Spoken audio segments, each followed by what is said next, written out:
In this video tutorial, we will learn that how plasmid DNA we can isolate or separate plasmid DNA from the chromosomal DNA. Okay.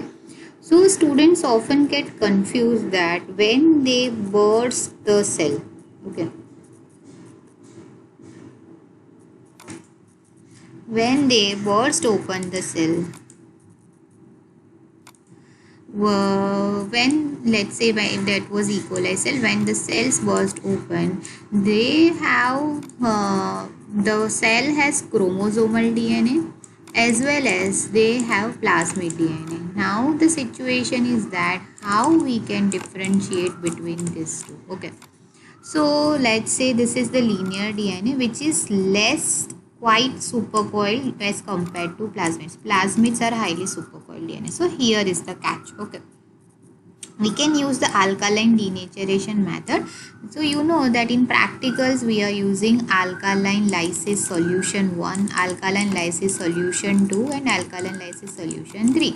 So what happens is that on the bursting of the cell and when the pH is increased to 12 to 12.5, this linear chromosomal DNA, they get separated. Okay. Because of the supercoiling nature of the plasmid, they are not as much opened up as compared to the normal linear DNA. So during this step, while they are less opened up as compared to our chromosomal DNA, if we reduce the pH towards quite acidic to quite neutral, this single DNA cannot renature. Okay, they cannot form bonds again. So they will form the tangled mass-like structure over here. As the plasmids were supercoiled, they were not reopened completely. Okay, so they can make the bonds between them. They can again renature themselves. Okay, so that's why this method is named as what? Alkaline denaturation method. Because in the alkaline conditions itself, they get separated.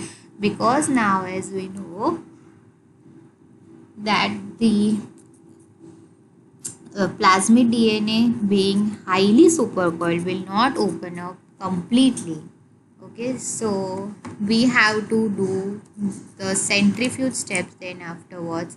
So supercoiled plasmids will be in the supernatant. This tangled mass being heavy, they will get they will get settled in the bottom, which is known as pellet. Okay, but here you have to remember that after further centrifugation, we need to undergo different purification methods like CSCL, TBR gradient method and all, for the utmost purification of the plasmid DNA. So in this video, I hope it is clear that how you are going to isolate plasmid DNA from the chromosomal DNA. Okay, thank you.